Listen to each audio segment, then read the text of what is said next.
Hey JJ, Hey, Spence, how are you? I'm great. It's so good to see you. It's really good to see you too. My audio was not great in the last one. It was all messed up. It sounds like it's Yeah, okay now. Can you hear me all right? yeah, I can hear you great. Perfect. Then why don't you get us started by telling us who you are, where you are, and what you do? Okay. Um, well, I am Spencer Thomas. I am a songwriter, a, jack of all trades musician, um, a a a half writer, depending on the day, um, and a pretty active yogi. Um, And I am here in Gluckstadt, Mississippi, which I'm sure the other five people who have joined uh, do not know where that is. Um, but yeah, that's. Did I get all of those? You did. You Okay. did. I'm gonna just put a plug in here for Yay! this wonderful record that I've been listening to a lot since I've been Yay! stuck at home. Thank you for this. All right. Yeah. Have you gotten to listen to much music while you're at home? Are you I listening to anybody else's music at all? yes. I'll tell you, I have been so far deep into the discography of Warren Zevon. Oh, yeah. It's been kind of it's been a little obsessive. Um, I don't think anybody gets just a little bit into Zevon though. yeah, yeah. It's kind of I don't know. It's kind of hard, and like and I can see where there are some songs that maybe the people who know of the of like Hasten Down the Wind and Werewolves of London, of course, who Hmm. know those songs. Um, maybe they stray away from like the rest of the discography, but he's just one of those. He's like Springsteen to me, where I just listen to anything of his and I just love it because it's him. Yeah. Um, and so I've been digging into that. Um, you Do know, you have a current favorite Warren Zevon song? Mutineer. Okay. Yeah, it's the title track off of the 1995 record Mutineer. There's a really heartbreaking video of had when he was diagnosed with lung cancer. He was on Letterman and he played that song, and it was like everyone knew that he was dying soon, and and you could just hear it kind of in his voice, and it's yeah, Heavy. heart ripping. Yeah. Yeah. hmm So anyway, I read his biography recently, and so I just went off the tipping end. That and a lot of hip hop. Oh, good. Yeah. Good. I'm really into biographies and memoirs. Right now I'm reading Michelle Obama's book.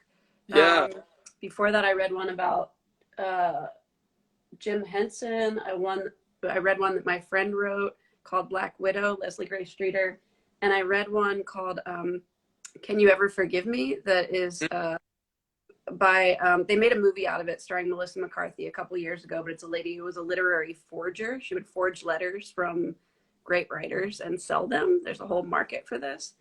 Uh, so, what put you onto the Zevon biography is what I'm getting at. Do you read a lot of biographies, or did someone recommend it to you? I do read a lot of biographies. I've I've read Tom Petty's and Bruce Springsteen's and Jeff Tweedy's. Uh, those are all really great. I I don't know. It's just it's always a source of inspiration for me, and I found myself, um, you know, putting down the book and going straight to the keyboard, and having an idea. Um, and I don't know.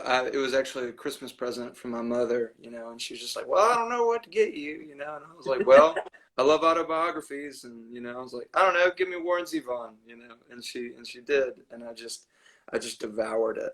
Um, so yeah, I'm a big fan, and I've been playing a lot of piano lately, so it's just really kind of going hand in hand. That's where a lot of the songs as of late are going.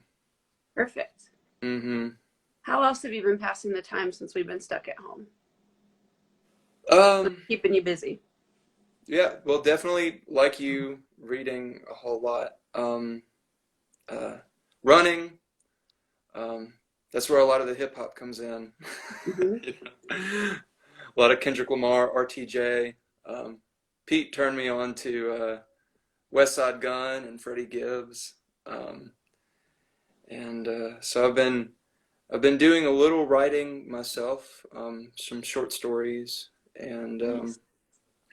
yeah, trying it out. um, and I've been working on songs. It's you know I it's just one of those, like, I always want to continually flex the muscle as much as I can. Just like every day, just put down something, an idea. Um, I have a lot of I have many songs that I haven't really considered, ones that I would put on another record. But I'm like, but the mediocre songs lead you to the good ones, So true. as long as you just keep digging. Um, Yeah. mhm. That's always my background is in writing, and that's always the advice that accomplished writers will give up and coming writers: just read a lot and write a lot. You have to write a lot of junk to be able to write good stuff. Mhm. Yeah. Mhm. So, what are you missing the most right now? Man, I'm missing traveling. Um, I was so used to being gone, if not on the road for, like at least a 5 to 7 day stint every couple of weeks, pretty much every weekend, Mm-hmm. just a couple days here and there. And it was rare I had a weekend off. And, now every weekend is off. And I find those Friday nights and those Saturdays get just a little more antsy, where I'm like, I Yeah. feel like I should be going somewhere.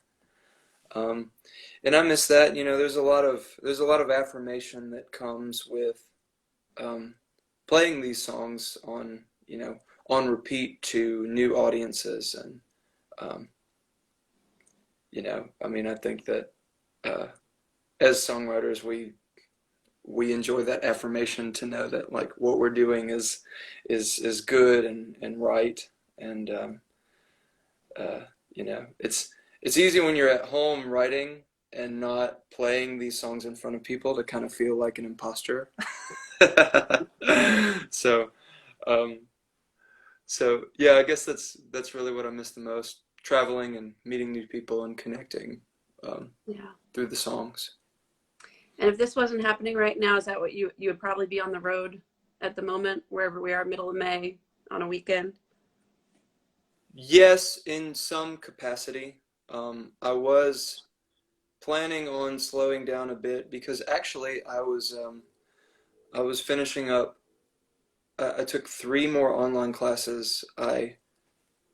Fingers crossed, waiting to hear back. I think I have a social sciences degree. All right. Yeah. Congratulations. So yeah, I was a music major. I started as a music major nearly 10 years ago, and just put it off to do band stuff, and then came back and finished with a social sciences degree. So Fantastic. yeah, so that was another thing I was doing with my time. Good, good. Yeah, yeah, Um, I didn't take very many online classes, but it took me 14 years to get my undergraduate degree. So I always say, doesn't matter how long it takes. If it's what you yeah, want to do, there are ways to do it. yeah. And that was my attitude when I did leave at the beginning. It was just like, it'll always be there. I'm like, Yeah. I don't know how long these opportunities of jumping out on the road will be there. And luckily, I was able to. I don't know. It kind of worked out for me in this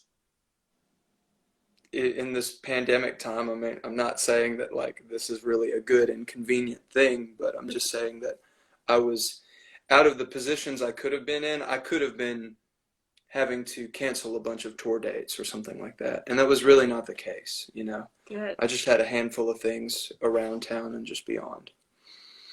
Hmm. Um,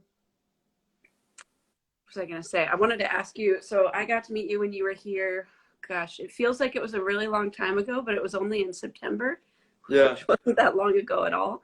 Um, I wanted to ask about any favorite memories from that time spent on that tour. That was a really great group of guys. If that felt like a really special kind of meeting of the minds for you guys to go out together like that.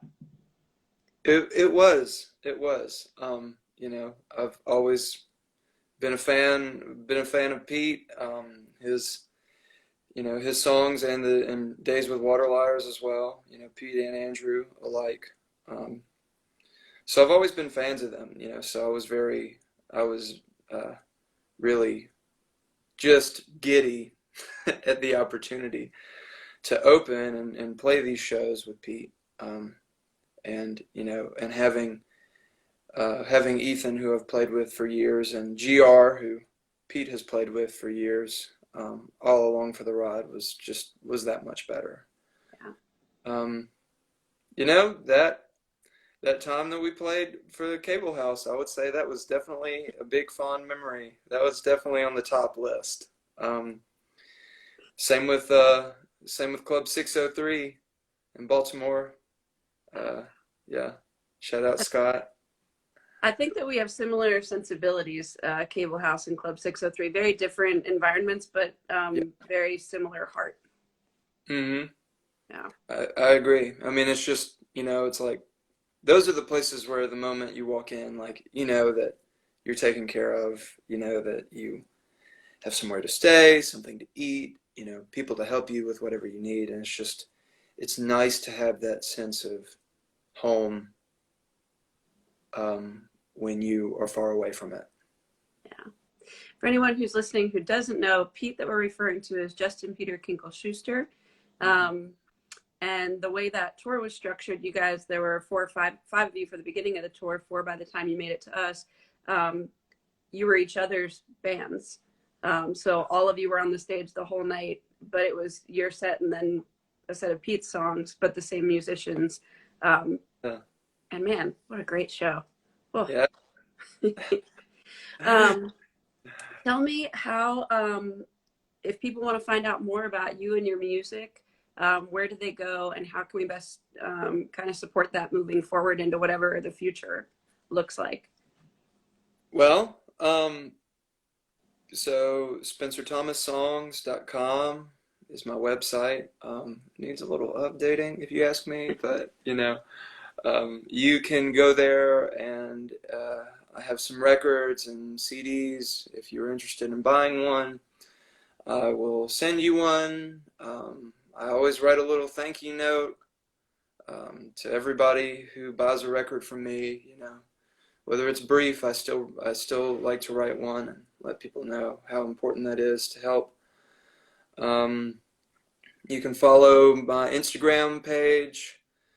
I was planning on entertaining the idea of a Patreon account, and maybe adding and doing some more special things here in the future.